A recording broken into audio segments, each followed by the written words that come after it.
Self-care strategy is part 2. So building off part 1, the main difference here is that we're going to go from what was a lying or supine position into a standing position. So we're going to take 3 exercises. We're going to start off with some soft tissue release using the peanut ball on top of the vibration. Then we're going to add in a mobility, flexibility exercise and then a stability exercise. So that kind of 3-step sequence. So to kind of quickly preview, the first one's going to be our trigger point or soft tissue work for the plantar fascia. So being in this position, it allows us to graduate how much weight we put onto the undersurface of the feet. We're going to have a little bit of movement, different directions. So that's our soft tissue work. Then we're going to go into our functional flexibility and mobility, so focused on the ankle and lower leg. So again, we're going to use that movement strategy in all directions. And it's important that once we've created mobility in the system, we then need to give the body the stability to control that. So then our final exercise is going to be a single leg balance, and then we're just going to add a foot reach to challenge that stability in the body. So we'll start with the first one, which is going to be our soft tissue work. In terms of settings, it will be 60 seconds. We're obviously going to work one leg and then the other, and you can choose whether you feel a high or low is comfortable. Most important thing with this particular exercise is that we're going to start from the base of the heel, so sort of just where the heel bone is, and slowly work our way all the way up around the undersurface of the feet. And it's important because sometimes we get carried away with how much pressure we put in. By elevating this leg that we're working, it allows you to graduate how much pressure that you push down. So it should be comfortable, not too painful. So we'll start from the heel. Get into a nice relaxed position. And we're just going to move slowly, just an inch or so up and down. And we're going to hold on that area, and we're just going to add a little bit of rotation. If it helps, you can kind of think about the knee coming in, or you can imagine the hips as a steering wheel, just creates that rotation. Then we're going to move a little bit further up. Same process, we're going to go forward and back. Hold that position, add that little bit of rotation. You should kind of feel the foot as it flattens and drops, adds that pressure into the medial arch area.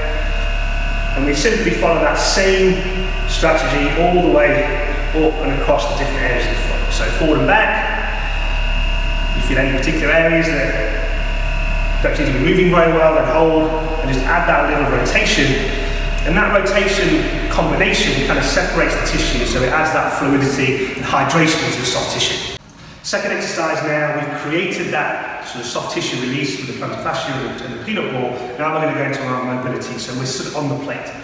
And a couple of things with the setup. Obviously you can use the plate lengthways, which kind of gives you a little bit more room. And we're going to work on the right leg, so the leg that's back. So we're just going to bend the knee to the point where we feel that we've got that sort of stretch in the calf, Achilles, lower leg area. It's also important that when we use the vibration, that we do use a low setting. And on here we're going to go for 45 or 60 seconds. But our strategy is going to be that we create that stretch first just by bending the knee. We can place the hands on the hips, and we're simply just going to drive the knee forward and back. So that kind of rhythmical oscillation going forward and back.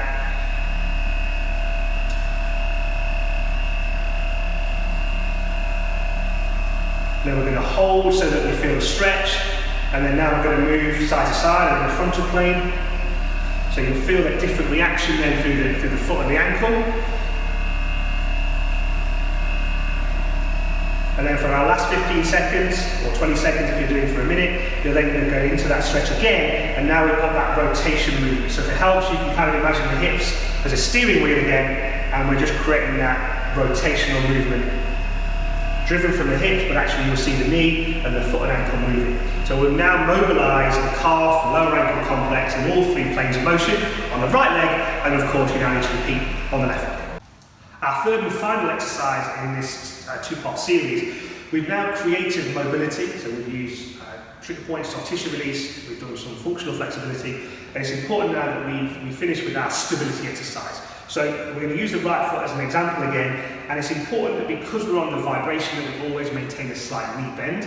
So our starting position essentially is going to be a single leg balance with a toe tap, and I'm going to show two options here. So hands on the hips. Our first option is going to be a tap. So if you imagine we've got kind of two 45 angles, so we're going to go on 45 there, and then almost across the body, and we're just tapping the edge of the plate. Alternatively, we're going to add a reach, where now we reach to whatever range of motion feels comfortable, and then we would come back home and toe tap. So what you'll find is that we're going to do this for 30 seconds on the plate. Because of the vibration now, it's going to add that stability challenge because the vibration is hitting us and moving in different directions. So we maintain that knee bend. We start with a single leg balance, the tap. So we're moving on those two 45 angles. And then if that feels comfortable, then we can add the reach.